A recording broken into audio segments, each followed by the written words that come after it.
Okay, so then another kind of point of contrast and inversion, one which I'm going to complicate later, especially has to do with knowledge and social organization. Geeks tend to value openness, accessibility, transparency, meritocracy. There's a kind of commitment to freedom of speech. The Church of Scientology is extremely proprietary. It's not only that they guard their intellectual property, especially their trademarks and their copyrights, but it also costs a lot of money to move up in the church. And for many people, Scientology is considered as an instance of a kind of small-scale but full-bodied example of totalitarianism.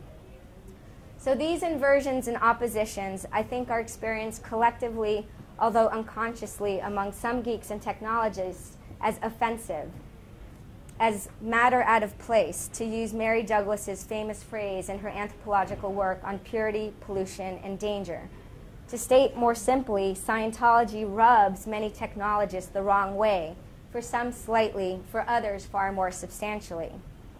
And yet when I proposed this thesis of cultural aversion and offensiveness, consulting with one of my hacker friends, because I tend to sort of tell them my arguments, he challenged me quite correctly on the following grounds.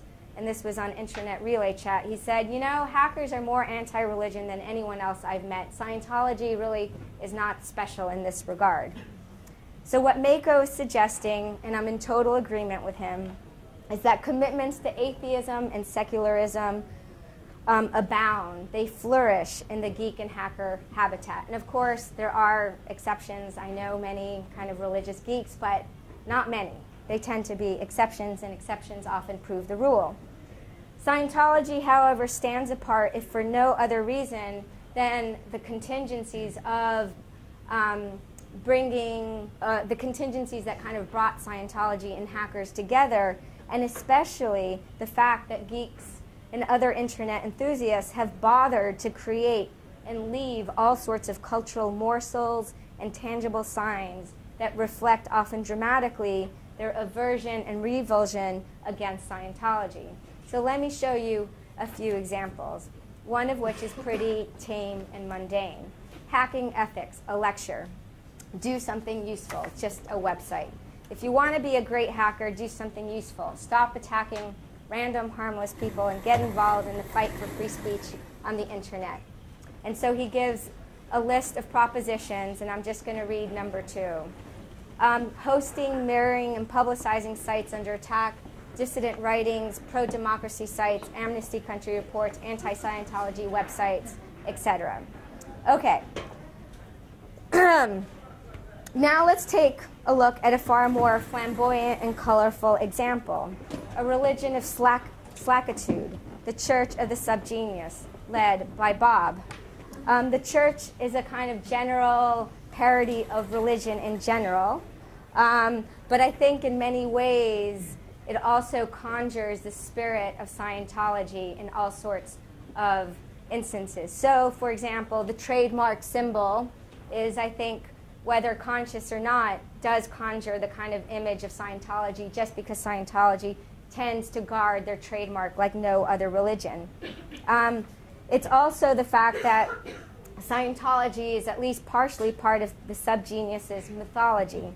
For example, according to lore, Bob inspired L. Ron Hubbard to charter his own cult on the grounds that it was a good way to rake in money.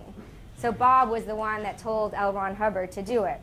Scientology is also the object of humorous scorn among kind of some of the followers of the Church of Subgenius, the following one being one of my favorite.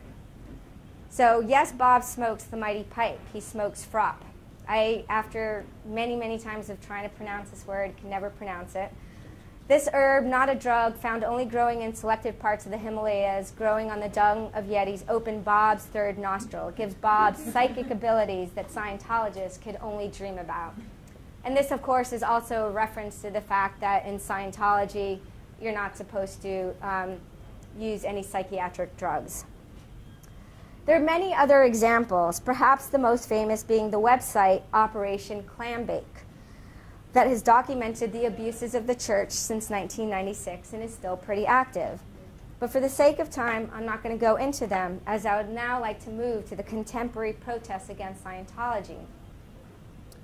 In January of 2007 and February of 2008, these tangible signs of aversion, protest, parody, critique erupted to an unprecedented degree with the appearance of Anonymous, who seemed to come out of nowhere to launch a multifaceted, aggressive, and really clever and aesthetically outlandish attack on Scientology. At first, this caught me almost entirely by surprise. By this time, I had already formulated my theory of antipodal relations. I was actually a little reluctant to write about it or give talks, in part because I wanted to avoid legal troubles, because Scientology has gone after a lot of journalists and authors. And ironically, Anonymous is what has kind of allowed me to be more public about this material. I had believed that the geek protests against Scientology were like a hiccup in time, a pronounced historical parenthesis, something that had emerged, had bubbled strongly because of these historical contingencies, and had receded, although not vanished. So then the recent attacks caught me off guard, but they also seemed to confirm my suspicions that given the right circumstances, geeks will turn their attention to Scientology like a moth to light, not only because of its purported abuses, but because of the way that the technology practices and because of the way that the claims of Scientology so fly in the face of the values that geeks hold so dearly. Unlike the earlier battles where Scientology had gone after its critics via the law and other forms of extra-legal harassment, the immediate cause of political organizing among Anonymous was quite mundane. Anonymous's initial reaction was prompted by the church's unsuccessful attempt to suppress a video that I'm now going to show you. And it was a video internal to the church, and it's one of Tom Cruise, where he's praising quite exuberantly the Church of Scientology. Let's take a look. But if that's what Mr. Cruise has brought to this world, there still remains one more word on the man. Call it Tom Cruise on Tom Cruise Scientologist. I think it's a privilege to call yourself a Scientologist, and it's something that you have to earn. And because a Scientologist does, he or she has the ability to create new and better realities and improve conditions. Being Scientologist, you look at someone and you know absolutely that you can help them. So for me, it really is KSW, and it's just like, it's something that I don't mince words with that, you know, with anything that LRH does, but that policy to me has really gone, boy. And there's a time I went through and I said, you know what? When I read it, I just went, this is it. This is exactly it. I got the point. KSW, again, keep Scientology working. While I was in University of Alberta, I got to read tons of those newsletters, and it is a lot about technology.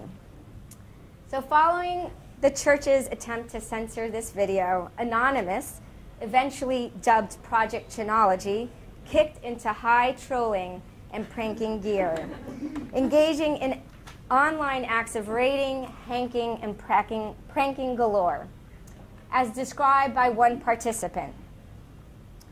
Quote, the unified bulk of Anonymous collaborated through massive chat rooms to engage in various forms of ultra-coordinated motherfuckery. Between January 15th and 23rd, Scientology websites were hacked.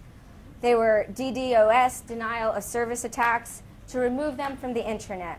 The Dianetics telephone hotline was completely bombarded with prank calls. Lots of pizzas were also sent to church centers.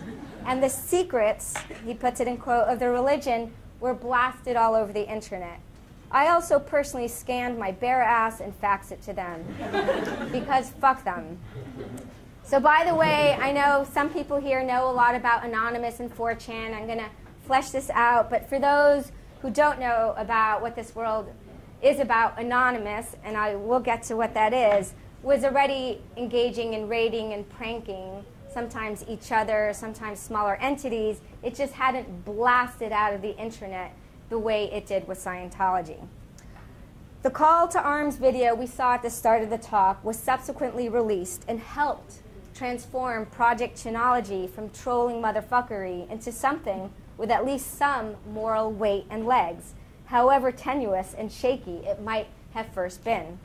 After a period of heated debate on IRC channels and web forums, Anonymous decided to emerge out of the internet caves and hit the pavement to hold real-life protests. And this was a real debate. Some people were like, no, Anonymous is about the internet. This is where we troll. This is where we fuck around. Once we're out of here, we're no longer anonymous.